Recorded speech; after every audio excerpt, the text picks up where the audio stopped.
तो क्रिएटिव यानी graphics design का एक सिंपल सी डेफिनेशन है कि एक ऐसी टेक्निक, आप कह सकते हैं एक ऐसी जुबान, एक ऐसा कम्युनिकेशन का मेथड, एक ऐसा प्रोसेस। जैसे हम फॉर एग्जांपल उर्दू बोलते हैं तो उर्दू के लिए क्या जरूरी है? हरूफ तहज्जी, अलिफ बे पे, वालेकुम अस्सलाम, अलिफ बे पे अगर किसी को उर्दू आती है तो उसके बाद हम उससे अल्फाज बना सकते हैं और उससे जुमले बना सकते हैं। तो ग्राफिक्स डिजाइनिंग भी बेसिकली एक लैंग्वेज है, लेकिन इसके अंदर हमें प्रॉपर काउंटिंग 1 2 3 ABC अलिफ बे नहीं सीखनी पड़ती। इसके लिए जरूरी क्या है कि हमें प्रॉपर एक स्किल आती हो, हमें डिजाइन को समझना आता हो, तो हम प्रॉपरली डिजाइन की मदद से बात कर सकते हैं। अब इसके बाद ग्राफिक डिजाइनिंग सिंपल सी बात है, एक विजुअल कम्युनिकेशन मेथड, एक ऐसा प्रोसेस ऑफ कम्युनिकेशन कि जिसमें हम टेक्स्ट, इमेजेस और कलर्स की मदद से बात करते हैं, अपना मैसेज, अपनी स्टोरी किसी शख्स को बताते हैं, अपना आइडिया किसी शख्स को बताते हैं। इस पूरी फील्ड को हम ग्राफिक्स डिजाइन बोलते हैं। वो एक रेस्टोरेंट का मेन्यू हो सकता है, वो सोशल मीडिया पे लगने वाली एक पोस्ट हो सकती है, वो किसी व्हाट्सएप स्टेटस पे लगने वाली कोई पोस्ट हो सकती है। ग्राफिक डिजाइनिंग में ये तमाम चीजें आती हैं और इन्हीं को ग्राफिक डिजाइनिंग बोला जाता है। अब अगर आप इस कोर्स की बात करते हैं तो यहाँ पे बात आती है कि सॉफ्टवेयर कौन कौन से हैं। तो सॉफ्टवेयर, ज्यादातर जो हमारे पास सॉफ्टवेयर हैं वो अडोब के सॉफ्टवेयर हैं, जिसमें अडोब इलस्ट्रेटर है, अडोब फोटोशॉप है, अडोब एक्सप्रेस के बारे में हम पढ़ेंगे, अडोब फायरफ्लाई के बारे में हम पढ़ेंगे। अगर इन सॉफ्टवेयर की बात की जाए तो ये सॉफ्टवेयर तकरीबन, अगर हम पेड वर्जन की बात करते हैं तो $70 पर मंथ के ऊपर ये सॉफ्टवेयर दे रहे हैं। अडोब के जितने भी सॉफ्टवेयर हैं, अगर आप तमाम सॉफ्टवेयर लेना चाहें जिसमें फोटोशॉप, इलस्ट्रेटर है, पेड वर्जन, तो $70 पर मंथ पे दे रहे हैं। 21,000 रुपया बनता है तकरीबन हमारे पाकिस्तानी रेट के मुताबिक, या 20,000 के करीब, और हर महीने देना पड़ता है। अब जो लोग इस कोर्स के अंदर एडमिशन लेते हैं उनको सबसे बड़ा बेनिफिट ये होगा कि 4 महीने के लिए हम फ्री ट्रायल दे रहे हैं, जिसकी वर्थ कितनी है कि अगर 20,000 का सॉफ्टवेयर है तो तकरीबन 80,000 रुपए बनते हैं 4 महीने के। जितनी भी फी हो, जो भी, वो आपको ऑफिस से पता चलेगा, लेकिन 80,000 रुपीज अगर यहां से बचते हैं तो आप ये समझ लें कि उस फी के साथ हमने ये सॉफ्टवेयर खरीद लिया। इसके बाद अगला मेथड कि हमें प्रोसेस पता चल जाएगा 4 मंथ फ्री ट्रायल का। हमारा एक ट्रायल खत्म होता है, हम दूसरा ट्रायल ले सकते हैं अगेन फॉर 4 मंथ्स। उसका जो प्रोसेस है, हम थर्ड ट्रायल ले सकते हैं अगेन फॉर 4 मंथ्स, जब तक हमारे पास या अडोब पीछे से उस प्रोसेस, उस पैकेज को क्लोज नहीं करता, तब तक हमारे पास वो सिस्टम चलता रहेगा। अब ये 4 मंथ फ्री ट्रायल हमारे पास कहां से आया? अगर मैं अपना एक जेन्युइन आपको सोर्स बताऊं तो हमारे पास कोई पार्टनरशिप नहीं है अडोब की कि मैं आपको कहूं कि हम आपको लेके दे देंगे। मैंने जो अडोब की सर्टिफाइड या सर्टिफिकेशंस की हुई हैं, उनके अंदर अडोब खुद हमें एक प्रोसेस देता है कि जो लोग हमारी सर्टिफिकेशंस करेंगे उनको ये 4 मंथ का हम फ्री ट्रायल देंगे। मैं वही प्रोसेस आगे अपने स्टूडेंट्स को बता रहा हूँ, वही चीजें आगे डिलीवर करने की कोशिश कर रहा हूँ, ताकि वो बेनिफिट जो मैंने लिया, मैंने कुछ चीजें पे करके लिया जो मैंने सर्टिफिकेशन की, लेकिन आगे वही चीजें तकरीबन जो है वो उसी तरह से मैं डिलीवर करने की कोशिश कर रहा हूँ। तो सबसे बड़ा बेनिफिट जो आपको होगा वो ये होगा कि अडोब की जितनी भी तकरीबन 52 सॉफ्टवेयर्स हैं, और इसके अलावा आर्टिफिशियल इंटेलिजेंस बेस्ड जितने भी फीचर्स हैं अडोब के, फोटोशॉप के अंदर, इलस्ट्रेटर के अंदर, वो तमाम के तमाम फ्री ऑफ कॉस्ट आप 4 मंथ के लिए यूज कर सकते हैं। एंड अगेन जो भी उसका प्रोसेस हो वो आप उसको यूटिलाइज कर सकते हैं। 4 तरह की डिजाइनिंग हम इस पूरे कोर्स के अंदर सीखेंगे। First of all print designing, जिसमें डाईलाइंस कैसे क्रिएट की जाती हैं, पैटर्न्स कैसे क्रिएट किए जाते हैं, पैकेजिंग डिजाइन, बॉक्सेस के डिजाइन कैसे क्रिएट किए जाते हैं। प्रिंटिंग के लिए जो चीजें क्रिएट की जाएंगी उसके लिए हमें किन चीजों की जरूरत होगी, किन कलर मोड्स को यूज किया जाता है, किन पिक्सल या पीपीआईज, डीपीआईज कितनी रखनी चाहिए, ये तमाम बेसिक कोर्स जो कंसेप्ट्स हैं उनको कैसे क्लियर करेंगे कि हम एक अच्छा प्रिंट रेडी डिजाइन कैसे क्रिएट कर सकते हैं। इसके बाद सेकंडली डिजिटल डिजाइन कैसे क्रिएट किए जाते हैं। डिजिटल डिजाइन से मुराद ये है कि किसी वेबसाइट का कोई डिजाइन हो सकता है, सोशल मीडिया पे लगने वाली कोई पोस्ट हो सकती है, लाइक जस्ट ईद मुबारक हो सकता है, वो कैसे क्रिएट की जा सकती है। एक professional, simple, aligned and discipline post कैसे क्रिएट की जा सकती है। थर्ड वन, हम ब्रांडिंग कैसे करते हैं, यानी मुझे एक टॉपिक दे दिया जाए कि ये मेरा एक टॉपिक है, इसके लिए मुझे एक प्रॉपर डिजाइन क्रिएट करना है, उसके लिए कलर कैसे रखा जाएगा, किस एक सेम कलर को, एक थीम को यूज करते हुए हम एक प्रॉपर डिजाइन ब्रांड कैसे क्रिएट कर सकते हैं, उसमें डिफरेंट किस्म के प्रोजेक्ट्स हमने रखे हैं, जिन प्रोजेक्ट्स को आप फॉलो करेंगे प्रॉपर प्रैक्टिस होगी। हर क्लास के साथ एक असाइनमेंट दी जाती है और उस प्रॉपर हैंड ऑन प्रैक्टिस के बाद इंशाल्लाह मैं कोशिश करूंगा कि इस स्किल को मजीद पुख्ता किया जा सके। अगर किसी के पास ऑलरेडी ये स्किल है तो ब्रांडिंग कैसे की जाती है, उसके बाद सोशल मीडिया किट्स कैसे तैयार की जाती हैं। सोशल मीडिया के लिए आपको अगर साइजेस लेने हैं, लाइक फेसबुक कवर का डिफरेंट साइज है, लिंक्डइन की कवर फोटो का डिफरेंट साइज है, यूट्यूब की कवर का डिफरेंट साइज है, थंबनेल्स के डिफरेंट साइजेस हैं, वो कैसे क्रिएट किए जाते हैं। इंस्टाग्राम की पोस्ट का अलहदा साइज है, लिंक्डइन की पोस्ट का अलहदा साइज है, फेसबुक की पोस्ट का अलहदा साइज है। हम एक ही डिजाइन डिफरेंट साइजेस के ऊपर डिवाइड कैसे कर सकते हैं। हम एक ही डिजाइन क्रिएट करने के बाद उसको डिफरेंट वेरिएंट्स में एक्सपेंड कैसे कर सकते हैं। तो ये तमाम चीजें टाइप्स ऑफ ग्राफिक्स या टाइप्स ऑफ डिजाइन के अंदर, हम 4 तरह की डिजाइनिंग इस कोर्स के अंदर इंक्लूड है जो हम सीखेंगे। इसके बाद कोर ऑफ ग्राफिक्स के अंदर रास्टर और वेक्टर क्या है। अच्छा, रास्टर और वेक्टर नॉर्मली अगर किसी ने डिजाइनिंग पहले थोड़ा बहुत आपको हो मालूम इस बारे में, तो रास्टर का मतलब ये है कि वो तमाम चीजें जो पिक्सल से मिलकर बनी होती हैं। पिक्सल क्या है? बॉक्स। यानी आपने एक इमेज मोबाइल से खींची, आपने उसे जूम किया तो आपको छोटे छोटे बॉक्सेस नजर आने शुरू हो जाएंगे। ये इस चीज की निशानी है कि वो ग्राफिक आपका रास्टर ग्राफिक है, यानी वो पिक्सल से मिलकर बना हुआ है। इसी तरह से अगर आपने माइक्रोसॉफ्ट वर्ड के ऊपर कोई एक डॉक्यूमेंट लिखा है, उसकी पीडीएफ फाइल बना ली है, अब आप उसको जितना भी जूम करेंगे आपको वो बॉक्सेस नजर नहीं आएंगे, वो बिल्कुल हाईली क्लियर आपको क्लैरिटी के साथ दिखेगा। दैट मीन्स कि वो एक वेक्टर डॉक्यूमेंट है, वो एक वेक्टर ग्राफिक्स है जो पिक्सल से मिलके बना ही नहीं। तो जो चीज पिक्सल से मिलके नहीं बनी उसके कभी भी पिक्सल नहीं फटते, वो कभी भी ब्लर नहीं होती। तो हम रास्टर ग्राफिक्स कैसे क्रिएट करते हैं, वेक्टर ग्राफिक्स कैसे क्रिएट करते हैं, कौन कौन से सॉफ्टवेयर हैं। आप बेसिक सॉफ्टवेयर हमारे पास वैसे एडोब इलस्ट्रेटर और कोरल ड्रा, ये दोनों सॉफ्टवेयर हमारे वेक्टर सॉफ्टवेयर हैं जिनके अंदर चीजें पाथ से मिलकर बनती हैं। वो पाथ क्या है उसके लिए हमें कोर्स में मजीद आगे बढ़ना होगा। और अगर ग्राफिक्स की यानी रास्टर ग्राफिक्स की बात करूं तो जितनी भी हमारी रियल टाइम इमेजेस हैं, कैमरास के साथ खींची जाती हैं, मोबाइल्स के साथ खींची जाती हैं, गूगल के ऊपर आप इमेजेस सर्च करते हैं, वो इमेजेस जो आपको मिलती हैं, ये तमाम इमेजेस हमारी रास्टर ग्राफिक्स हैं, क्योंकि वो तमाम चीजें पिक्सल से मिलकर बनती हैं। और एक स्टेज के बाद वो ब्लर हो जाती हैं, एक स्टेज के बाद उनके पिक्सल फट जाते हैं, जो इस चीज की निशान। तो कभी भी अगर आपने चेक करना हो कि कोई रास्टर ग्राफिक है या वेक्टर ग्राफिक है, उसका एक ही असूल है, सिंपल उसे जूम करना स्टार्ट कर दें। अगर आपको एक स्टेज पे आके उसमें बॉक्सेस दिख रहे हैं, दैट मीन्स कि वो रास्टर ग्राफिक्स है। अगर आपको बॉक्सेस नहीं दिखते, वो हाईली क्लियर रहता है, दैट मीन्स कि वो एक वेक्टर ग्राफिक्स है। अब वेक्टर और रास्टर ग्राफिक्स को क्यों यूज किया जाता है, कैसे क्रिएट किया जाता है, एक लंबी कहानी है जो इंशाल्लाह 3 महीने की होगी। इसके बाद CMYK एंड RGB, ये 2 कलर मोड्स है। CMYK can, magenta, yellow and black, 4 colours के साथ मिलकर बनता है। ब्लैक को हम की बोलते हैं जिस वजह से यहाँ पे के लिखा हुआ है। अब जितना भी हमारा प्रिंटिंग से रिलेटेड काम होता है वो CMYK में होता है। यानी आपने एक फ्लेक्स डिजाइन करनी है, आपने एक पेपर के ऊपर कोई प्रिंट निकालना है, एक पैकेज डिजाइन है, किसी शर्ट का डिजाइन है, किसी ग्लव का डिजाइन है, किसी जैकेट का डिजाइन है, तो हम वो डिजाइन, वो पैटर्न हमेशा CMYK में क्रिएट करते हैं। क्यों क्रिएट करते हैं? बेसिकली हमारे पास जितने भी प्रिंटर्स हैं, क्योंकि वो सपोर्टिव ही CMYK होते हैं, तो ये हम डिटेल में देखेंगे, थोड़ा सा कंफ्यूज करेगा, इसलिए मैं जस्ट ये बता रहा हूं कि प्रिंटिंग के लिए जितने भी ग्राफिक्स हम क्रिएट करते हैं वो CMYK में क्रिएट किए जाते हैं। और जो चीजें सोशल मीडिया पे रहती हैं या जो चीजें वेबसाइट्स पे अपलोड की जाती हैं, आपके व्हाट्सएप स्टेटस के ऊपर किसी मोबाइल स्क्रीन, किसी टीवी स्क्रीन या किसी लैपटॉप स्क्रीन पे रहेगी, उसे हम हमेशा RGB में डिजाइन करते हैं। इसमें 3 कलर्स हैं, red, green and blue. In colour models के अंदर बेसिक अगर काउंटिंग की जाए कलर्स की, तो RGB के अंदर हमारे पास 1 करोड़ और 60 लाख से ऊपर कलर्स हैं, जबकि CMYK में जस्ट 16,000 कलर्स हैं। तो हम आगे जाके, वैसे अगर आप कोर्स पे आते हैं तो हम इसमें इन डिटेल बात करेंगे कि CMYK और RGB काम कैसे करते हैं, लेकिन अभी के लिए जस्ट याद रखें, रास्टर जो पिक्सल से मिलके बनता है, वेक्टर जो पाथ से मिलके बनता है। वेक्टर के कभी पिक्सल नहीं फटते, रास्टर के पिक्सल फटते हैं क्योंकि वो पिक्सल से मिलके बना होता है। CMYK वो स्कीम, वो कलर मॉडल जिसके अंदर हम जब प्रिंटिंग करेंगे या प्रिंटिंग के लिए कोई डिजाइन क्रिएट करेंगे तो CMYK में किया जाता है। और जब हम ऑनलाइन सोशल मीडिया या कोई ऐसा डिजाइन क्रिएट कर रहे हैं जो किसी स्क्रीन पे ही देखा जाएगा, वो RGB में बनाया जाता है। इसके बाद हमारे पास आती है क्वालिटी। किसी भी डिजाइन की क्वालिटी DPI डिसाइड करती है। DPI का मतलब है डॉट पर इंच या पिक्सल पर इंच, इसको भी PPI भी बोला जाता है।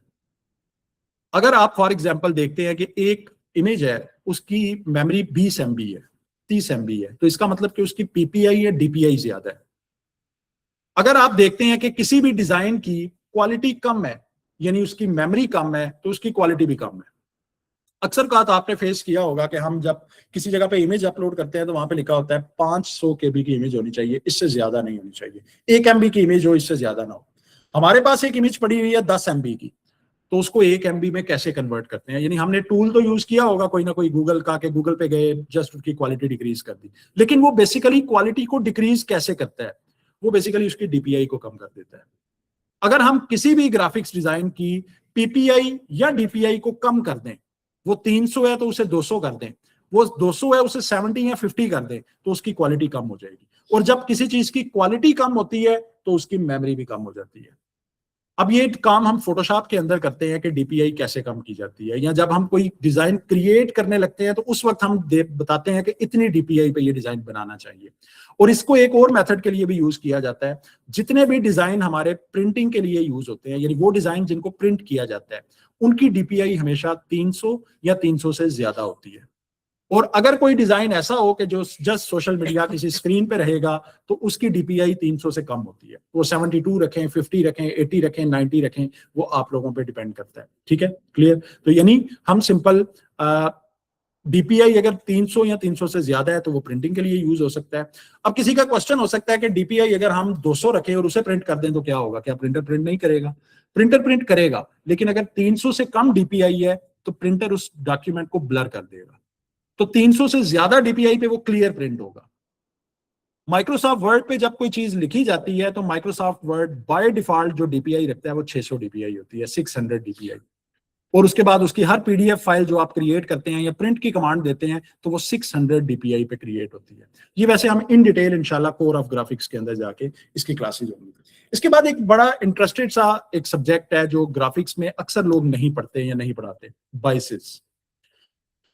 कोई बता सकता है बाइसेस क्या होते हैं? इसके बाद मैं थोड़ा सा फास्टली चलूंगा ताकि आप लोग बोर ना हो बहुत ज्यादा, लेकिन बाइसेस एक बड़ा इंटरेस्टेड सा सब्जेक्ट है, हम इन डिटेल में इसको देखेंगे। वैसे बाइसेस कोई बता सकता है बाइसनेस क्या होती है?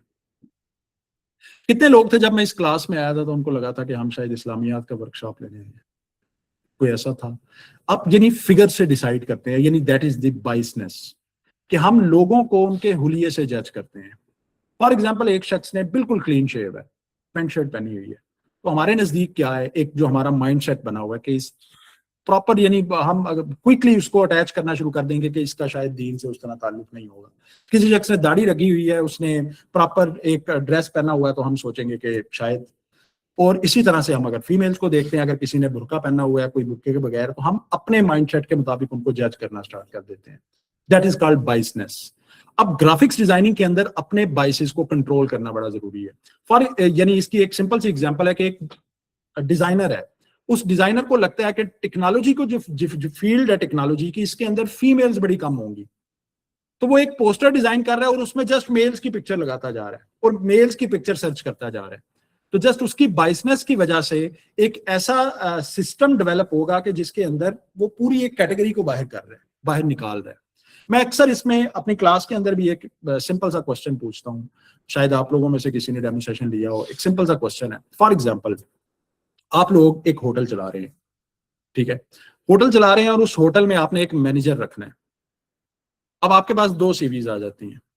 2 CVs जो आती हैं उनमें एक लड़की है जिसकी उम्र है 54 ईयर्स, एक लड़का है जिसकी उम्र है 27 ईयर्स। आप किसको रखेंगे? 1 मिनट है, सोच सकते हैं।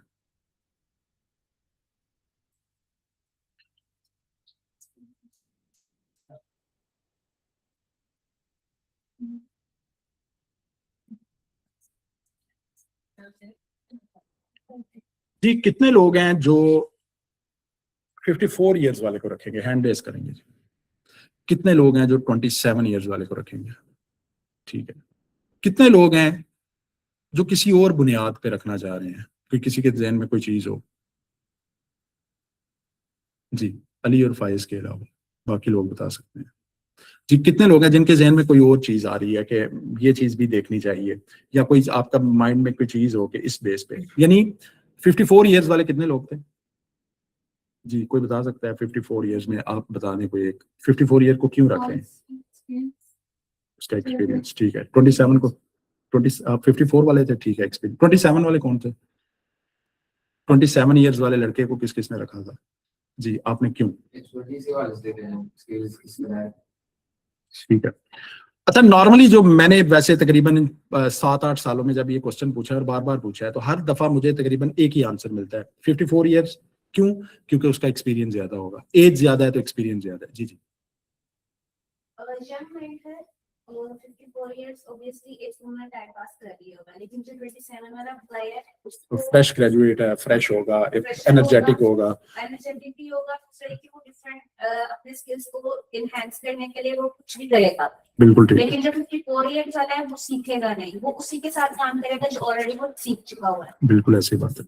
यानी हमें ज्यादातर जो मुझे आंसर मिलता है वो यही मिलता है, 54 ईयर्स। क्यों? क्योंकि उसका एक्सपीरियंस ज्यादा है, उसकी एज ज्यादा है, वो ज्यादा प्रोफेशनल होगा।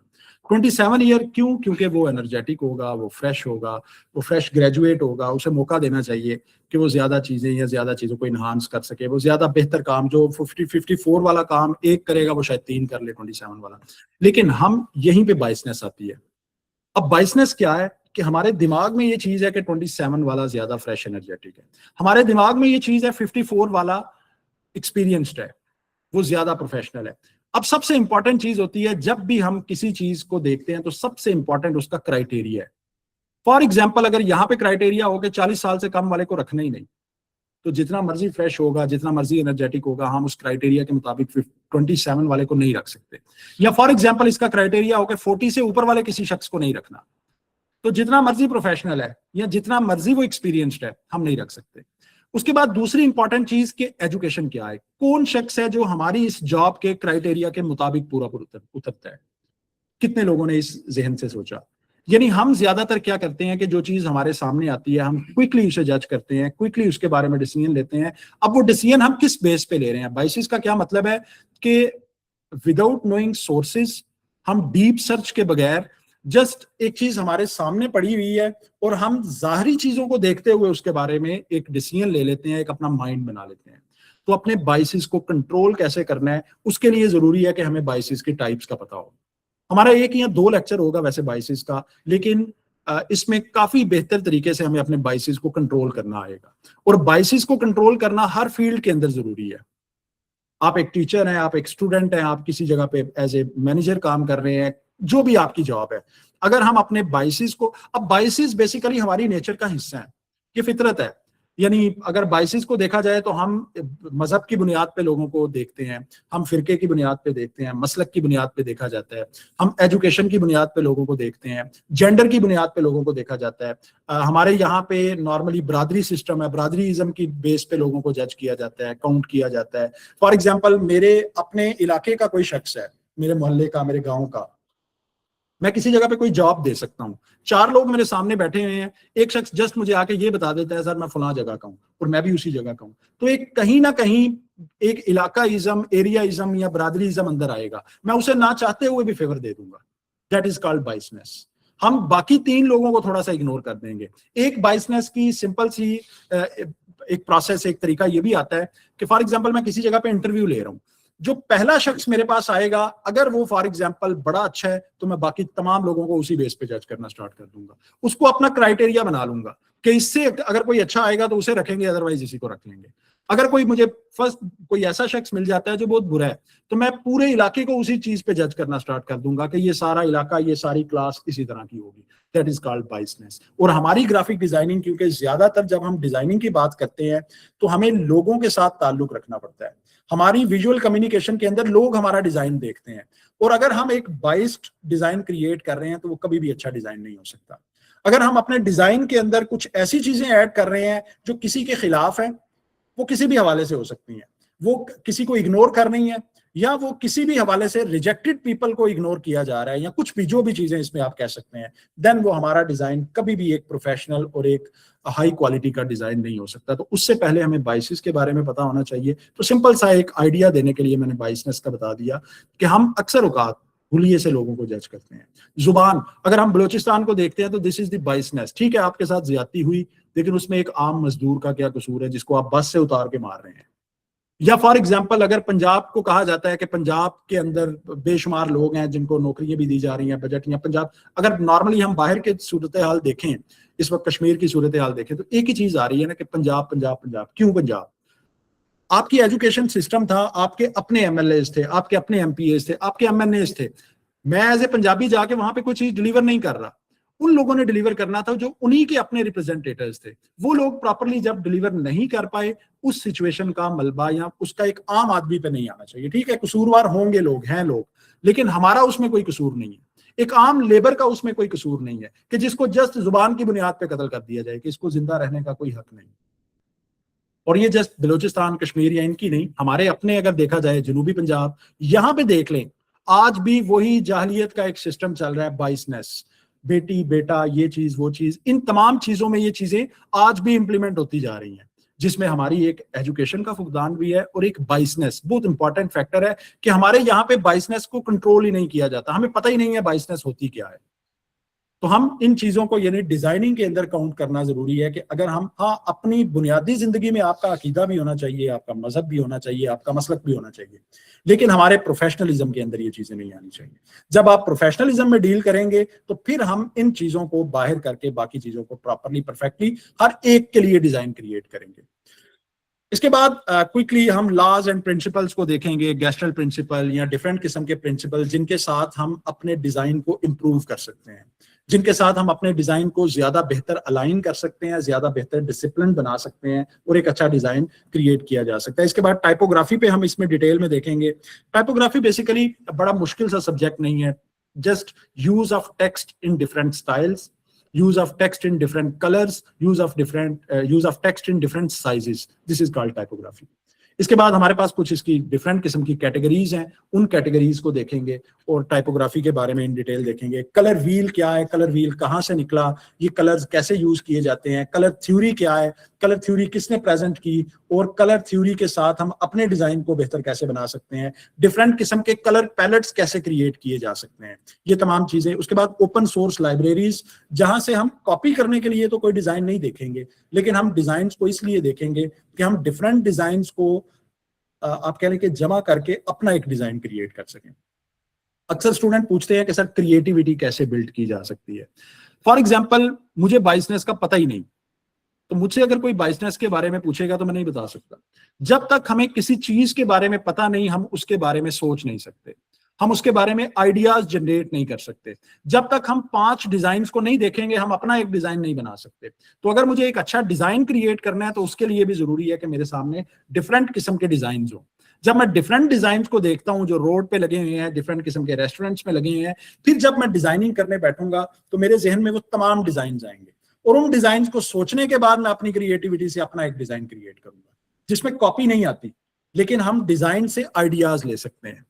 तो हम basically in open source libraries से देखेंगे कि एक अच्छा डिजाइन क्रिएट करने के लिए हम डिजाइन एनालिसिस कैसे कर सकते हैं।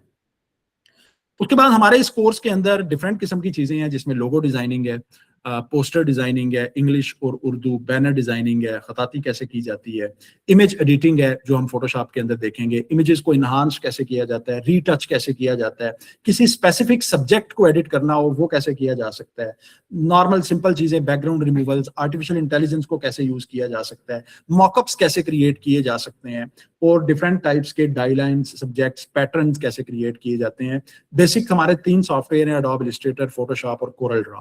इन तीनों सॉफ्टवेयर के ऊपर प्रॉपर्ली हम टाइम देंगे और डिफरेंट किस्म के प्रोजेक्ट्स आपको दिए जाएंगे, जिन प्रोजेक्ट्स के साथ जिन उनका बुनियादी मकसद क्या होगा कि हमारी स्किल हमारे को इन्हांस किया जा सके, हमारी स्किल, क्योंकि जब आप प्रैक्टिस करते हैं तो प्रैक्टिस बेसिकली हमारे डिजाइन को इम्प्रूव करती है। स्टडी हमारे किसी डिजाइन यानी थ्योरेटिकल, आप जस्ट थ्योरी को देखा तो जा सकता है, समझा जा सकता है, लेकिन विदाउट प्रैक्टिकल हम किसी भी चीज को इंप्लीमेंट नहीं कर सकते। प्रैक्टिकल हमारी चीजों को इन्हांस करता है और उनको परफेक्शन की तरफ लेके जाता है। अच्छा, इस कोर्स के खत्म करने के बाद जो सबसे इंपॉर्टेंट चीज है फ्रीलांसिंग। तो हमारे पास यहाँ पे तकरीबन 1-2 वीक्स की क्लासेस होंगी जिसमें हम ये देखेंगे कि अपना पोर्टफोलियो कैसे क्रिएट किया जा सकता है, वो पोर्टफोलियो सोशल मीडिया प्लेटफॉर्म पे कैसे क्रिएट किया जाएगा, अपनी एक proper free of cost site कैसे क्रिएट की जा सकती है कि मैं जस्ट एक लिंक दूं और मेरा पूरा पोर्टफोलियो किसी के सामने आ जाए, पेड और नॉन पेड पोर्टफोलियोज कहाँ पे और कैसे क्रिएट किए जा सकते हैं। सोशल मीडिया प्लेटफॉर्म्स में फेसबुक पेज, इंस्टाग्राम की प्रोफाइल्स या फिर व्हाट्सएप बिजनेस को कैसे यूटिलाइज किया जा सकता है अपना पोर्टफोलियो एक्सपेंड करने के लिए या फिर काम लेने के लिए। टिकटॉक को कैसे यूज किया जा सकता है, इसमें रिज्यूमे सीवी कैसे क्रिएट की जा सकती है अपनी। डिफरेंट किस्म के इंटरनेशनल और नेशनल लेवल के जो जॉब पोर्टल्स हैं उनको कैसे यूज करना है, जिसमें लिंक्डइन का जॉब पोर्टल आता है, हमारे पास गूगल का अपना जॉब पोर्टल है, हर कंट्री का अपना अपना जॉब पोर्टल है, जिसमें हमारे पास क्रेग्स लिस्ट एक वेबसाइट है, ये भी एक जॉब पोर्टल के तौर पे यूज होती है, जहां पे लोग आके पोस्ट करते हैं और जिन लोगों को जरूरत है जॉब की वो जाके वहां पे अप्लाई करते हैं, अपने प्रपोजल्स देते हैं। इसमें फ्रीलांसिंग है, फाइवर, अपवर्क, इसमें guru.com, हमारी फ्रीलांसिंग की डिफरेंट प्रोफाइल्स के ओवरव्यूज हैं, इन पे प्रोफाइल्स कैसे क्रिएट करनी है, अपनी सर्विसेज को ऑप्टिमाइज कैसे करना है, अच्छे थंबनेल्स कैसे क्रिएट करने हैं कि ज्यादा, क्योंकि जब आप कंपटीशन में आते हैं तो जो शख्स, फॉर एग्जांपल एक शख्स आता है फाइवर के ऊपर, उसके पास 1 लाख प्रोफाइल्स उसके सामने पड़ी हुई हैं, तो जब वो मैसेज करेगा तो वो 20 लोगों को इकट्ठा मैसेज कर देगा वही कॉपी करके कि मुझे काम चाहिए, ये मेरे ये एक चीज है जो मैं बनवाना चाह रहा हूँ। अब उसमें जो शख्स उसे पहले रिप्लाई करेगा या प्रोफेशनल रिप्लाई करेगा, काम उसे दिया जाएगा। तो हम वो एक प्रोफेशनल प्रपोजल कैसे लिख सकते हैं और हम एक अच्छी बेहतर ऑफर कैसे दे सकते हैं किसी शख्स को ताकि वो काम उन 20 लोगों में से हमें मिले। हम कंपीट कैसे कर सकते हैं, यानी वो शख्स जो अमेरिका के अंदर बैठा हुआ है, अच्छा सिस्टम, अच्छा इंटरनेट, अच्छी सर्विसेज के साथ, हम उस शख्स के साथ कंपटीशन कैसे कर सकते हैं कि पाकिस्तान में बैठ के लो इंटरनेट एक नॉर्मल प्राइस के लैपटॉप के साथ उस वेरिएंट के साथ काम करना कि जो आज के दौर में कंपीट कर रहे हैं। हमारे जो सॉफ्टवेयर हम इसमें सीखेंगे वो इस वक्त के अपडेटेड वेरिएंट्स होंगे, जिसमें कोरल ड्रा का 2026 वेरिएंट, एडोब इलस्ट्रेटर 2026 का अब तक का जो अपडेटेड वेरिएंट है, और फोटोशॉप का अपडेटेड वेरिएंट। और क्योंकि हम ये paid variant 4 month free trial के अंदर लेंगे, क्रैक वेरिएंट भी हम देखेंगे कि कैसे यूज किया जा सकता है। अगर कोई ट्रायल वेरिएंट पे नहीं जाना चाहता वो क्रैक वेरिएंट को यूज कर सकता है। लेकिन इसकी एक बुनियादी मसला जो एडोब ने 2025 में कुछ चेंजेस की, जितने भी आर्टिफिशियल इंटेलिजेंस के फीचर्स हैं वो जस्ट एडोब के पेड वेरिएंट में चलते हैं, या वो फ्री ट्रायल में चलेंगे या पेड वेरिएंट में चलेंगे। अगर आप एक क्रैक वेरिएंट लेते हैं तो क्रैक वेरिएंट के अंदर आपका कोई भी आर्टिफिशियल इंटेलिजेंस का फीचर नहीं चलता। तो इस वजह से हम ये 4 मंथ फ्री ट्रायल या फिर दूसरे जो तरीकाकार हैं उनको यूज करते हैं, क्योंकि आर्टिफिशियल इंटेलिजेंस आपके उस काम को जिसपे 2 घंटे लगेंगे 5 मिनट में करके दे देता है। हाँ, उसमें जब आपको मैनुअली काम आता है तो हम उन चीजों को बेहतर तरीके से हैंडल कर सकते हैं। तो job portals, freelancing, Fiverr, Upwork, guru.com, freelancers, या इसके अलावा जो फ्रीलांसिंग प्लेटफॉर्म्स हैं उनको प्रॉपर इन डिटेल इंशाल्लाह हम इस कोर्स के बाद देखेंगे, ताकि हम अपना प्रॉपर कैरियर स्टार्ट कर सकें एज ए फ्रीलांसर। इसके बाद हमारी क्लास की सिंपल सी रूटीन है, 3 क्लासेस पर वीक है, जिसमें अभी जो हमारी क्लासेस चल रही हैं वो वेडनेसडे, थर्सडे और फ्राइडे हैं, और 3:30 से 4:30 बजे 1 घंटे की क्लास होती है, और उसमें आपको असाइनमेंट्स, जो भी प्रैक्टिकल वर्क है वो दिया जाता है। इसमें तकरीबन हर क्लास के बाद एक असाइनमेंट दी जाती है, वही काम, वही चीज, वही टूल मैं आपको सिखाऊंगा और उसी से रिलेटेड आपको प्रॉपर असाइनमेंट दी जाती है। हमारा डिस्कशन ग्रुप व्हाट्सएप का बना होता है, वहां पे मेरा नंबर, कॉन्टैक्ट डिटेल सारी मौजूद है। अगर स्टूडेंट को किसी तरह की कोई प्रॉब्लम हो तो हम वहां पे गाइड कर देते हैं। 2 फाइनल प्रोजेक्ट होंगे इस पूरे कोर्स के अंदर जो 20 मार्क्स के होंगे, यानी फाइनल जो सर्टिफिकेट होगा आपका उसके लिए जो जरूरी है 20 मार्क्स के 2 फाइनल प्रोजेक्ट होंगे 10-10 मार्क्स के। थ्योरेटिकल पेपर होगा 20 मार्क्स का, एमसीक्यूज पेपर होगा लास्ट में, प्रैक्टिकल पेपर हमारा 50 मार्क्स का है, और इसी तरह से हमारा होल कोर्स की असाइनमेंट्स जितनी आपने की होंगी उसके 10 मार्क्स हैं। टोटल हमारे 100 मार्क्स का ये पेपर होगा, उसका जो क्राइटेरिया उस वक्त रखा जाएगा। बड़ा आसान सा पेपर होता है क्योंकि साथ साथ हम असाइनमेंट्स अपनी क्लियर करते जाते हैं, प्रैक्टिकल पेपर हम अपना साथ साथ क्लियर करते जाते हैं, तो वो तकरीबन तमाम चीजें लास्ट में जस्ट हमने शो अप करनी है और उसी के बेस पे हमें नंबर मिल जाते हैं। इसके बाद 3 नॉन ग्रेडेड क्विज होंगे जो पूरे 3 मंथ के इस फेज के अंदर आपने देने होंगे। अच्छा, नॉन ग्रेडेड क्विज से मुराद ये है कि इसके मार्क्स कोई नहीं है, जस्ट आपने अपनी गाइडेंस के लिए मैं आपको एमसीक्यूज का एक पेपर गूगल फॉर्म आपके साथ शेयर कर दूंगा, हर महीने के बाद एक पेपर होगा, और आपने करना यह है कि आपने उस पेपर को देखना है, उसके अंदर एमसीक्यूज होंगे 20, 25, 30, और आपने अपना एनालिसिस करना है कि आपके कितने एमसीक्यूज गलत हैं, कितने ठीक है। कोई रिजल्ट उसका शेयर नहीं किया जाएगा, कोई उसकी लिस्ट नहीं लगेगी, कोई मार्क्स स्टूडेंट्स के साथ नहीं शेयर किए जाएंगे, जस्ट आपको या मुझे पता होता है कि आपके कितने एमसीक्यूज गलत हैं और कितने एमसीक्यूज उसमें ठीक हैं, ताकि जो चीजें आपकी प्रॉपरली आपको समझ नहीं आ रही उनको बेहतर तरीके से समझा जाए। फिर लास्ट में हमने इसमें अनोनिमस 3 फीडबैक सेशंस रखे हैं। अब अक्सर क्या होता है कि स्टूडेंट अगर क्लास में बैठा हुआ है तो हमारा एजुकेशन का सिस्टम ऐसा है कि स्टूडेंट को बोलने नहीं दिया जाता, या स्टूडेंट अगर बोलता है तो उसको चुप करा दिया जाता है कि वो खामोश रहे, अगर फॉर एग्जांपल मुझे कोई चीज नहीं आती तो वो ना पूछी जाए। अब हमने इसमें फीडबैक सेशन कुछ इस तरह से रखे, अनोनिमस, यानी आपका कोई नाम, फोन नंबर या आपकी कोई ईमेल एड्रेस नहीं मांगा जाएगा। आपके साथ एक फीडबैक सेशन शेयर किया जाएगा, 24 आवर्स का टाइम दिया जाता है, और आपको किसी तरह की कोई कंप्लेन है ट्रेनर, कोर्स या फिर इंस्टीट्यूट के हवाले से आप वो शेयर कर सकते हैं।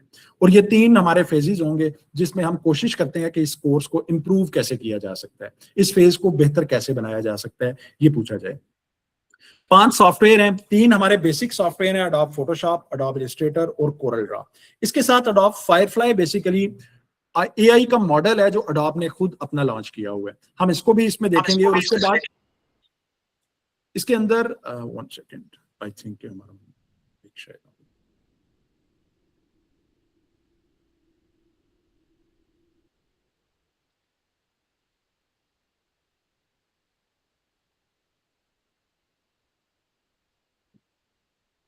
जी।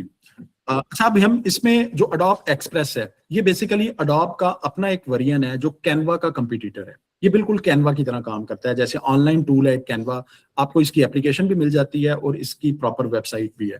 इसके अंदर अडोब के आर्टिफिशियल इंटेलिजेंस के तमाम फीचर्स मौजूद हैं। अगर मुझे कोई क्विक डिजाइन क्रिएट करना है, जैसे कैनवा में आपको बनी बनाई टेम्पलेट्स मिल जाती हैं, इसके अंदर बेसिकली हम उस तरह से काम कर सकते हैं। फॉर एग्जाम्पल मेरे पास फोटोशॉप नहीं है, लेकिन फोटोशॉप की PSD फाइल पड़ी हुई है, तो हम अडोब एक्सप्रेस के अंदर उसे क्विकली एडिट कर सकते हैं, और ये मोबाइल के अंदर भी हैंडल किया जा सकता है और इसको लैपटॉप में भी हैंडल किया जा सकता है। इसके लिए बड़ा हैवी किस्म का लैपटॉप नहीं होना चाहिए। एक क्विक डिजाइन क्रिएट करना है तो हम मोबाइल के अंदर क्रिएट कर सकते हैं। ये भी इस कोर्स का हिस्सा है जिसमें हम अडोब एक्सप्रेस और अडोब फायरफ्लाई को सीखेंगे, as well as Photoshop, Illustrator और कोरल ड्रॉ के बारे में। अच्छा, इससे क्वेश्चन आंसर सेशन से पहले मैं आपको कुछ चीजें दिखाना चाह रहा हूँ इसमें, जो नॉर्मली आप जब ये कोर्स कंप्लीट करेंगे तो ये तमाम स्किल्स हमारे पास मौजूद होंगी, हम ये तमाम चीजें क्रिएट कर सकते हैं।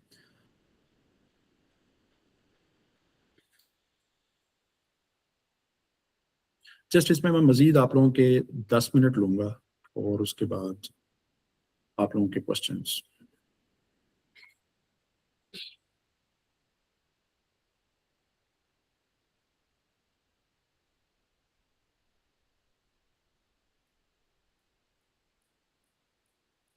अच्छा, इसमें सबसे पहले ये अडोब इलस्ट्रेटर के अंदर एक डिजाइन क्रिएट किया गया और फोटोशॉप को यूज किया गया।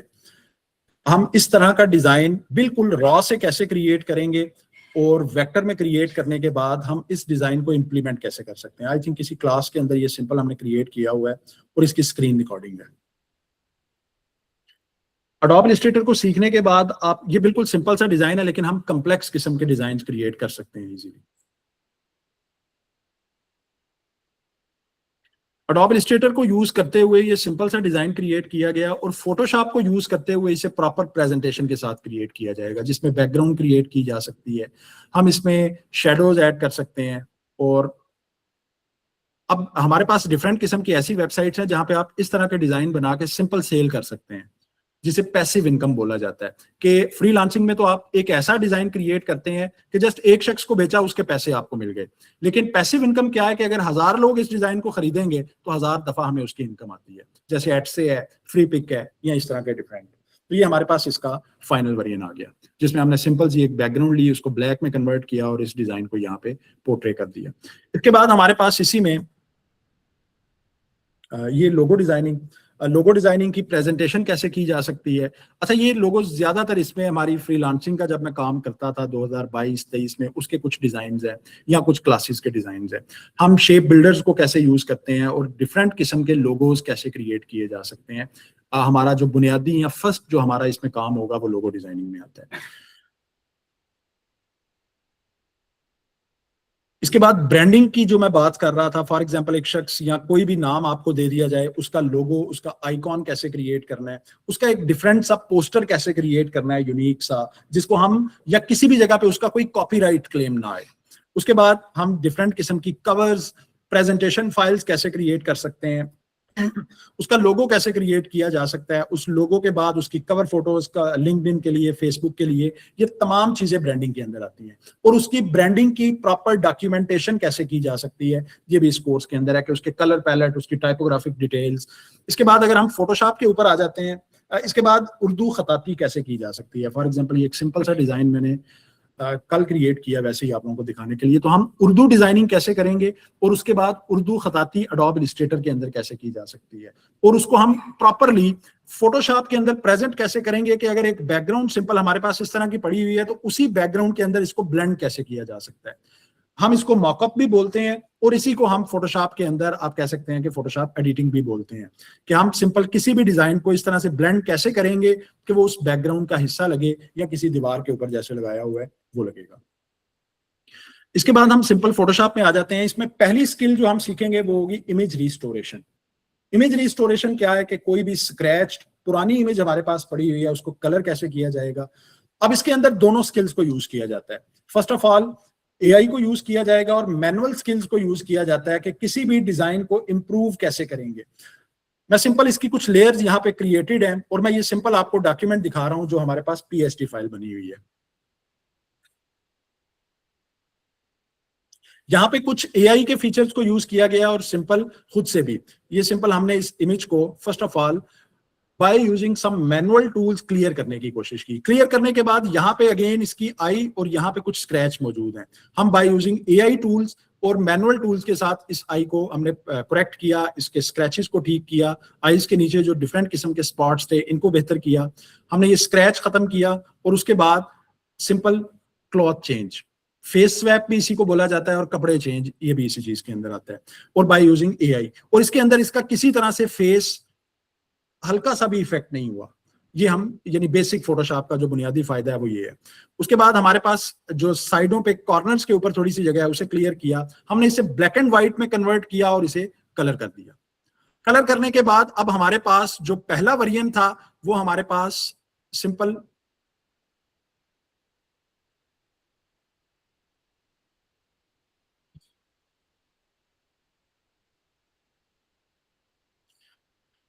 ये वेरिएंट था जिससे हमने ये वेरिएंट क्रिएट किया। ठीक है, हमने एक सिंपल सी बैकग्राउंड ली, इस बैकग्राउंड को ब्लर किया और हमने अपना करेक्टर यहाँ पे लगा दिया। तो हमारे पास एक सिंपल ये बैकग्राउंड आ गई और ये हमारा सिंपल ओरिजिनल वेरिएंट था।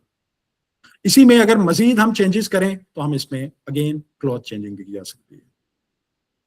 क्लियर? तो हम इसे फेस स्वैपिंग भी बोलते हैं और ये एक ऐसी स्किल है कि हर शख्स के पास अपनी पुरानी इमेजेस पड़ी हुई हैं, हर शख्स उनको रिस्टोर करना चाहता है। ये एक ऐसी स्किल है जो खत्म नहीं हो सकती और बेशुमार लोग फेसबुक के ग्रुप्स के अंदर, खैर आपको कम रेट के ऊपर ये काम करना पड़ता है। फाइवर के ऊपर $30 $50 के ऊपर लोग 1 2 3 इमेजेस तकरीबन एडिट करवा रहे हैं इस तरह की। इसके बाद हमारे पास next image manipulation. Image manipulation या आप इसे कह सकते हैं इमेज एडिटिंग। आई थिंक मैं उस वक्त समड़ियाल में पढ़ा रहा था सिस्ट के अंदर, तो हमने सिंपल समड़ियाल की एक इमेज ली। सिंपल सी इमेज है जिसमें हमने एआई और कुछ मैनुअल टेक्निक्स के साथ इसमें चेंजेस की। फर्स्ट ऑफ ऑल हमने यहाँ पे एक प्रॉपर ट्री ऐड किया। अब फोटोशॉप आपको ये बेनिफिट देता है कि आप किसी भी सिलेक्टेड एरिया के ऊपर कुछ भी चीज लगा सकते हैं, जबकि जब आप नॉर्मल टूल्स को यूज करते हैं तो उन टूल्स के अंदर आप जो भी चीज लिखेंगे वो आप कहाँ पे लगा रहे हैं हम प्रॉपरली कंट्रोल नहीं कर सकते। यहाँ पे हमारे पास कंट्रोल मौजूद है। इसके बाद हम यहाँ पे सिंपल एक स्विमिंग पूल ऐड कर सकते हैं। यहाँ पे हमने एक गेट, एक दरवाजा, डोर ऐड किया। हमने यहाँ पे सिंपल एक साइकिल ऐड की। हमने जो लेफ्ट साइड थी उसको प्रॉपरली इसमें कवर किया और हमने यहाँ पे एक स्काई रिप्लेसमेंट, एक आसमान चेंज कर दिया। तो हमारे पास फाइनल वेरिएंट ये आ गया। हमने इसके बाद ये हमारे पास फर्स्ट वेरिएंट था, ये हमारे पास फाइनल वेरिएंट आ गया। इसी तरह से हमारे पास next background removal plus face swap. हमारे पास एक सिंपल सी इमेज है, अगर हम फॉर एग्जांपल किसी के क्लॉथ चेंज करना चाह रहे हैं या हम उसमें कोई भी आउटफिट चेंज करना चाहते हैं तो हमारे पास सबसे बड़ी प्रॉब्लम आती है कि आपका फेस चेंज हो जाता है। अब यहाँ पे हमने जब सिंपल फर्स्ट ऑफ ऑल तो इसकी बैकग्राउंड चेंज कर दी, एक बैकग्राउंड ली, उसे ब्लर किया और हमने बैकग्राउंड ये लगा दी। ओरिजिनल बैकग्राउंड ये थी और ये हमारे पास ये बैकग्राउंड।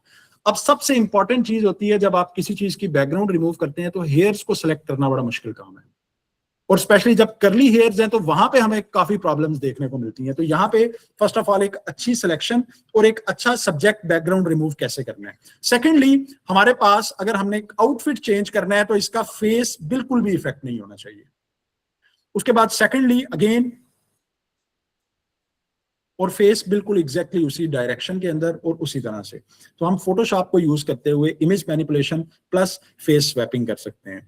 इसके बाद हमारे पास मॉकअप्स लाइक किसी शॉपिंग बैग पे, या हमारे पंजाबी के अंदर इसे बोला जाता है सिंपल एक तोड़ा। हम इसके ऊपर कोई डिजाइन लगाना चाह रहे हैं और एक ऐसा डिजाइन, एक ऐसा मॉकअप क्रिएट करना चाहते हैं कि मेरे पास एक सॉलिड सिंपल सा डिजाइन पड़ा हुआ है जो मैंने एडोब इलस्ट्रेटर पे या किसी भी जगह पे क्रिएट किया है। अब मैं चाहता हूं कि वो इसके ऊपर लग जाए और लगे इस तरह से कि प्रॉपरली ओरिजिनल दिखे, रियल दिखे, कि अगर मैं इसे कहीं पे बेचना चाह रहा हूं तो हमारे पास एक सिंपल सा डिजाइन है।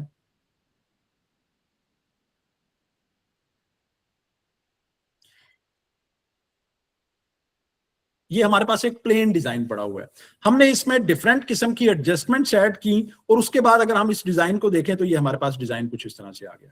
और इस डिजाइन को अगर हम देखें तो इसमें हमारे पास इस शॉपिंग बैग का प्रॉपर टेक्सचर नजर आ रहा है जो नीचे था।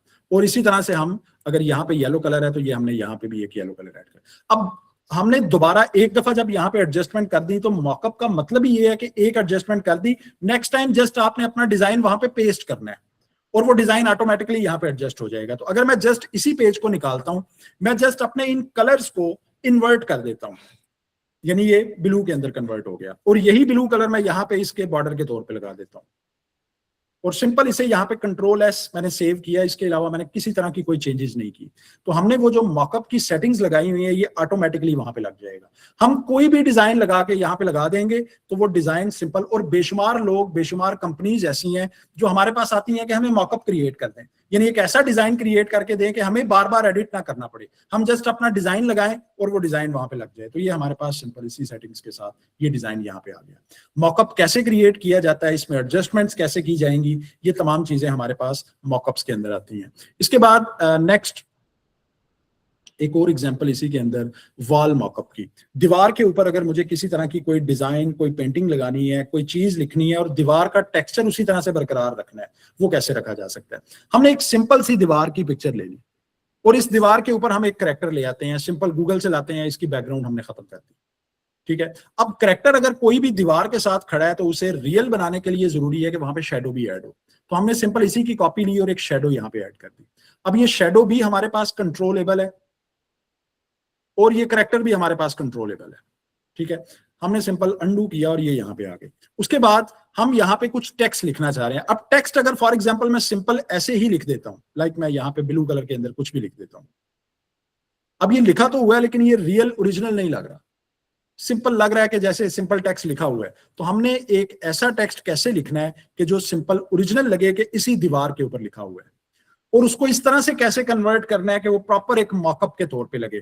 और उसके बाद इसकी एडजस्टमेंट इसी तरह से रहेगी, लाइक मैं यहाँ पे सिंपल कुछ भी लिखना चाह रहा हूँ, मैं यहाँ से फॉन्ट अपना ले रहा हूँ, फॉन्ट इसका चेंज कर लेते हैं कुछ।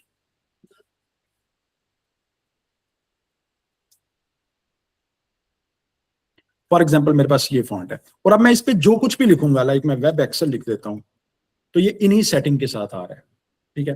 तो हम सिंपल इसे अनडू करते हैं। अब हमने टेक्स्ट तो लिख लिया, फिर उसके बाद हमारा करैक्टर आता है और इस करैक्टर को हमने इस तरह से खड़ा किया कि इसके पीछे ये डिजाइन आ रहा है। उसके बाद क्योंकि मैंने ये WELC के लिए क्रिएट किया है तो हम इसी की ब्रांडिंग इसके साथ लगा देंगे कि ये WELC का डिजाइन है। क्लियर। तो ये हमारे पास आ जाते हैं wall mockup, sign board mockups, shopping bag mockups, या इस तरह के डिफरेंट। आपने किसी जैकेट के ऊपर लगाना है, आपने किसी शर्ट के ऊपर कोई चीज लगानी है, कुछ लिखना है, उसकी सेटिंग्स तकरीबन ये सेम ही अप्लाई की जाती हैं जो हम इस कोर्स के अंदर सीखेंगे। इसके बाद हमारे पास आ जाती है एक और मैनिपुलेशन, जिसमें किसी स्पेसिफिक ऑब्जेक्ट को एडिट कैसे किया जाता है। फॉर एग्जाम्पल हमारे पास ये एक दीवार है, इस दीवार का हमें कोई पैटर्न लगाना है, इसका कोई कलर चेंज करना है और वो इस तरह से करना है कि वो ओरिजिनल लगे। ये भी मॉकअप के अंदर ही आता है कि हमारे पास जो धूप आ रही है उसके अंदर भी प्रॉपरली वो डिजाइन दिख रहा है। उसके बाद मोस्ट इंपॉर्टेंटली यहाँ पे अगर मुझे इसकी ब्राइटनेस ठीक करनी है, लेकिन मैं पूरी इमेज की ब्राइटनेस नहीं बढ़ाना चाह रहा, मैं जस्ट यहाँ पे चाहता हूं कि जो शख्स बैठा हुआ है इसी की ब्राइटनेस बढ़ जाए। तो हम किसी भी स्पेसिफिक चीज को एडिट कैसे कर सकते हैं। किसी भी चीज में इमेज के अंदर इफेक्ट नहीं हुआ, जस्ट जो शख्स बैठा हुआ है जस्ट वो शख्स इफेक्टेड है। तो यानी स्पेसिफिक सब्जेक्ट की एडिटिंग कैसे की जाती है, और इसी को हम मैनिपुलेशन में भी लेते हैं कि स्पेसिफिकली मैनिपुलेशन कैसे की जाती है। इसके बाद हमारे पास एक और मैनिपुलेशन है, सेकंड लास्ट इमेज है सिंपल सियालकोट घंटाघर की। एक पिक्चर हमने ली और इस पिक्चर के अंदर सबसे पहले, क्योंकि हम फोटोशॉप को यूज कर रहे हैं, तो फोटोशॉप के अंदर किसी भी चीज को लाइक मुझे रिमूव करना है, ये गाड़ियां, मोटरसाइकिल्स खड़ी हैं, इनको रिमूव करना है, हम बाय यूजिंग AI और कुछ मैनुअल टूल्स प्रॉपरली और परफेक्टली इनको रिमूव कैसे कर सकते हैं। अगर हम देखें तो यहाँ पे ये चीजें थी, ये सिंपल हमने रिमूव कर दी। उसके बाद रिमूव करने के बाद हमारे पास आसमान स्काई रिप्लेसमेंट का ऑप्शन है, हमने स्काई रिप्लेस किया, इस इमेज को थोड़ा सा बेहतर किया, एडिट किया। एडिट करने के बाद हमने यहाँ पे सिंपल एक गाड़ी ली। अब गाड़ी अगर हमने यहाँ पे खड़ी कर दी, इसमें कोई भी कॉपी पेस्ट करके ला सकता है, बैकग्राउंड चेंज की, यहाँ पे कोई गाड़ी खड़ी कर दी, लेकिन इसकी प्रॉपर बैकग्राउंड, इसको प्रॉपर शेडो देना कि ये इसी इमेज का हिस्सा लगे, ओरिजिनल लगे, वो कैसे किया जाएगा, वो इस कोर्स के अंदर शामिल है। इसके बाद फॉर एग्जाम्पल हमारे पास एक और सब्जेक्ट है, लाइक एक हेलीकॉप्टर है, और इसी हेलीकॉप्टर को इसी में ब्लेंड करना कि वो इस इमेज का हिस्सा लगे। उसके बाद हम डिफरेंट किस्म की कमांड्स दे सकते हैं, लाइक हमने वाटर लेक थोड़ी सी ऐड की, इसी इमेज को एक्सपैंड किया, यहाँ पे कुछ ट्रीज ऐड किए, ये हमारे पास कुछ एलिफेंट्स ऐड किए, और हमने इस इमेज को एक्सपैंड कर दिया। अब हमारे पास जो ओरिजिनल इमेज थी वो क्या थी, सिंपल ये इमेज थी, और हमने इस इमेज के साथ सिंपल कुछ इस तरह की शेप क्रिएट की। इसी तरह से एक और इसी तरह की इमेज है जो हमने रिसेंटली आई थिंक पिछले बैच में मैनिपुलेशन की थी जब हम सीख रहे थे। इसी इमेज को हमने दोबारा से लिया, और इस इमेज के अंदर हमने दोबारा से अगेन कुछ चीजों को रिमूव किया। रिमूव करने के बाद हमने अगेन स्काई रिप्लेसमेंट और इस इमेज को थोड़ा सा बेहतर किया, इसकी ब्राइटनेस या एडिट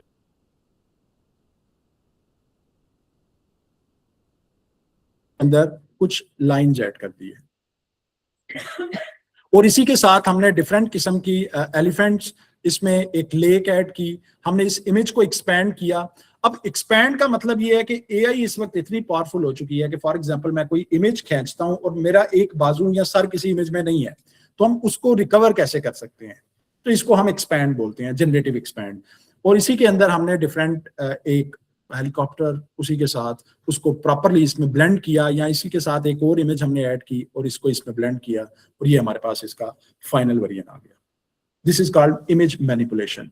हम फोटोशॉप के अंदर, अब ये काम मैनिपुलेशन वाला अगर पहले किया जाता था, हम ये सारे काम मैनुअली करते थे, और अब एआई को यूज कर रहे हैं। पहले ये काम 7-7, 8-8 घंटे लेता था, अब यही काम तकरीबन आधे घंटे में हो रहा है। यानी हमारी 1 घंटे की क्लास है, उसमें हम 3 इमेज मैनिपुलेशन क्रिएट कर सकते हैं। और इन्हीं चीजों को आगे डिफरेंट टाइप्स के लिए, अब हम अगर इसको बिजनेस माइंड के साथ देखें, या किसी ऐसे शख्स के लिए जो ई कॉमर्स का काम कर रहे हैं, तो हम किसी भी प्रोडक्ट को किसी जगह पे लगा सकते हैं। किसी का कोई भी प्रोडक्ट है, हमें उस जगह पे जाके फोटोशूट करने की जरूरत नहीं है। हम उस प्रोडक्ट को किसी भी बैकग्राउंड में रखें और परफेक्टली ब्लेंड कर दें।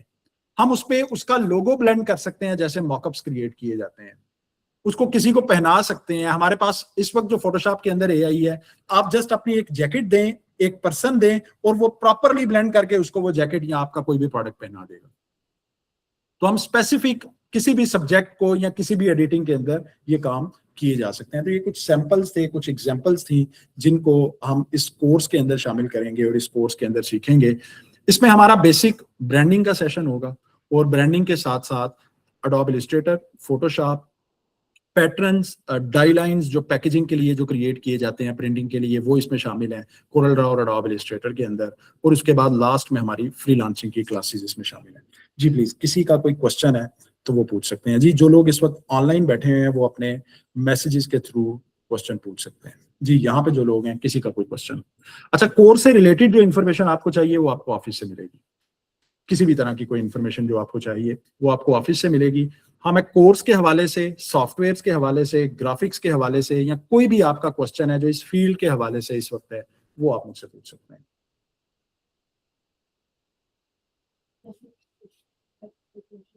इस सेशन की रिकॉर्डिंग आपको मिल जाएगी, आप लोगों के ग्रुप जो बने हुए हैं, जो चैनल है उसके ऊपर, इस वो भी आपको वहीं से ऑफिस से पता चलेगा कि ऑनलाइन क्लासेस ली जा सकती हैं कि नहीं। रिसेंटली हमने ये इनिशिएटिव लिया था कि ऑनलाइन क्लासेस, लेकिन अभी तक हमने आई थिंक इसमें कोई एडमिशन नहीं किया। तो वो आप वैसे ऑफिस से पूछ सकते हैं कि ऑनलाइन क्लासेस का स्केड्यूल या क्या इसकी सिचुएशन होगी।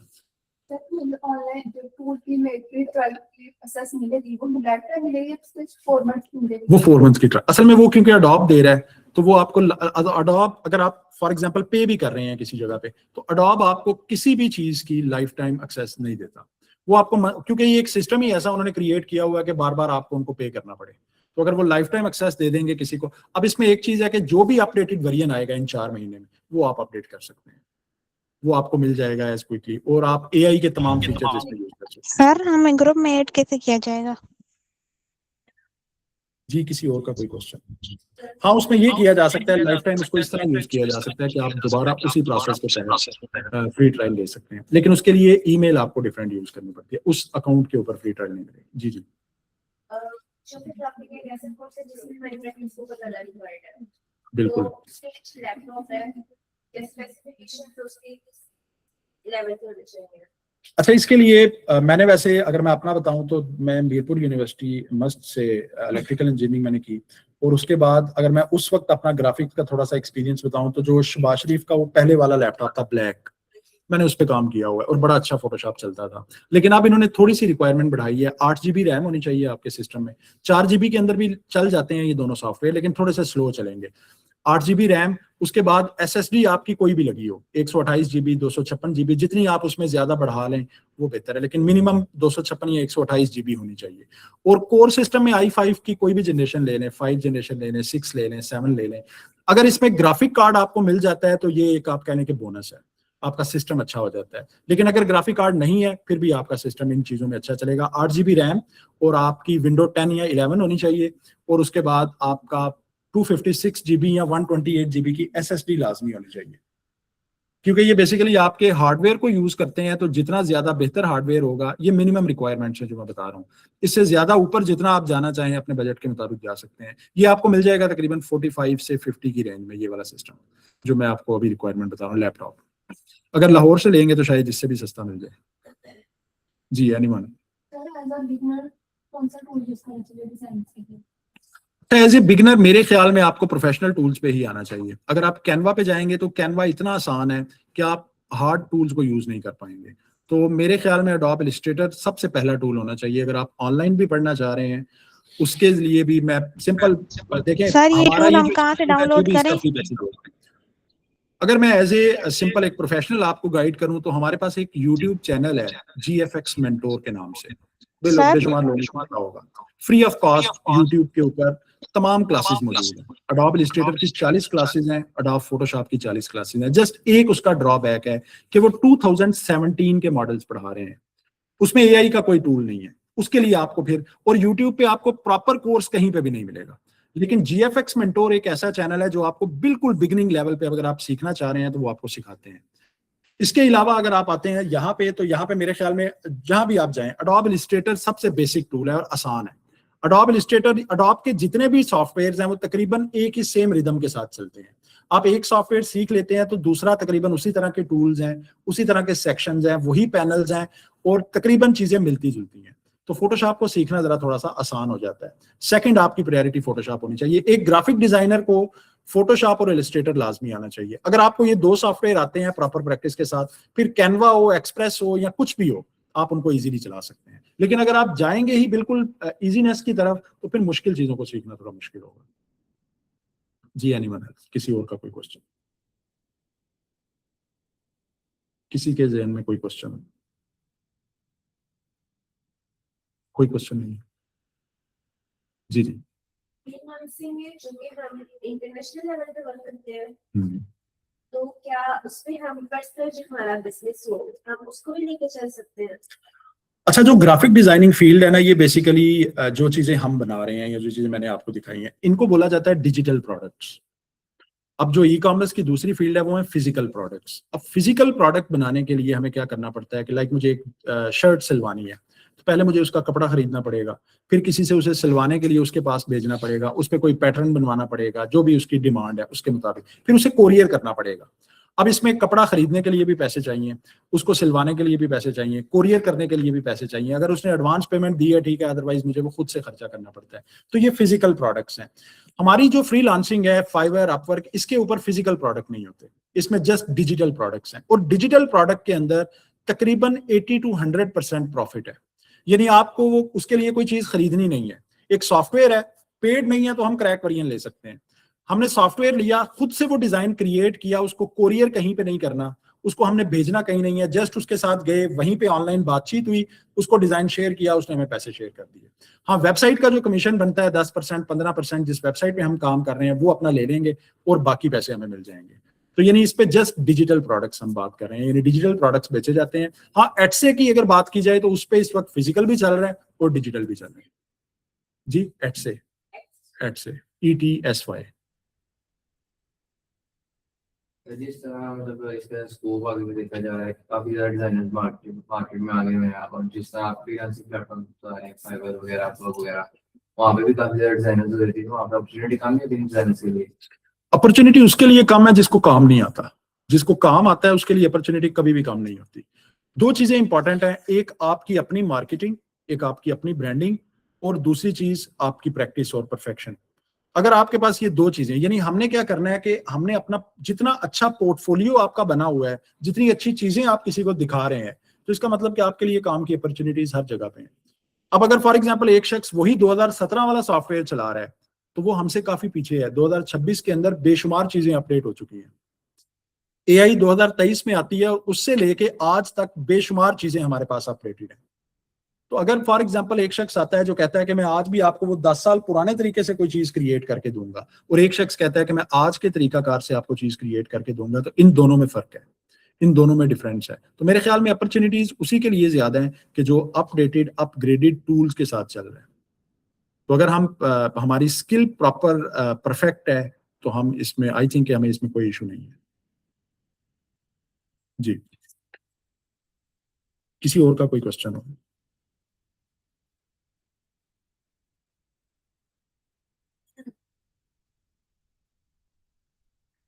जी, हमारे पास ऑनलाइन सेशन के अंदर फर्स्ट अस्वा का एक क्वेश्चन है, जिसमें फोटोशॉप डाउनलोड कैसे करना है। इसकी डिफरेंट किस्म के टूल्स हैं हमारे पास। गेट इनटू पीसी से किया जा सकता है, फाइल CR से किया जा सकता है, आई गेट इनटू पीसी से किया जा सकता है, क्रैक वर्जन आपको मिल जाते हैं। जी बिल्कुल, इसमें एक क्वेश्चन है जे का, कैन वी यूज कंप्यूटर। जी बिल्कुल, हम कंप्यूटर यूज कर सकते हैं इसके अंदर, लेकिन आपका कंप्यूटर इसमें प्रॉपरली 8 GB रैम, और आपके पास अब इसमें दो तरह की हार्ड डिस्क होती है, एक SSD हार्ड है, एक HDD हार्ड है। अब जो SSD हार्ड है वो थोड़ी सी फास्ट है, उस चिप के साथ आती है। तो अगर HDD हार्ड है, तो HDD हार्ड वही पुरानी हार्ड्स हैं हमारे पास जो बड़े कंप्यूटर्स के अंदर चलती थी, तो वो थोड़ी स्लो है। तो अगर आपके पास SSD है तो आपका सिस्टम भी अच्छा चलेगा। अगर किसी के पास कंप्यूटर है, तो कंप्यूटर का एक बेनिफिट ये होता है कि आप चीजों को अपग्रेड कर सकते हैं। रैम को अपग्रेड किया जा सकता है, हार्ड डिस्क को अपग्रेड किया जा सकता है, और लैपटॉप के अंदर भी करवाया जाए। यानी हमें लैपटॉप न्यू लेने की जरूरत नहीं होती हर दफा। आप जस्ट अपनी रैम 4 GB 8 GB करवा लें, हार्ड डिस्क आपकी कम है, HDD है, उसको SSD में कन्वर्ट करवा लें, तो सिंपल आप कंप्यूटर भी यूज कर सकते हैं। क्लासेस आपको मोमिन का क्वेश्चन है, क्लासेस कब से स्टार्ट होंगी, तो आपको क्लासेस के हवाले से ऑफिस से पता चलेगा, वो मैं आपको नहीं बता सकता क्योंकि मुझे खुद नहीं पता क्लासेस कब स्टार्ट होंगी। जी, नो प्रॉब्लम।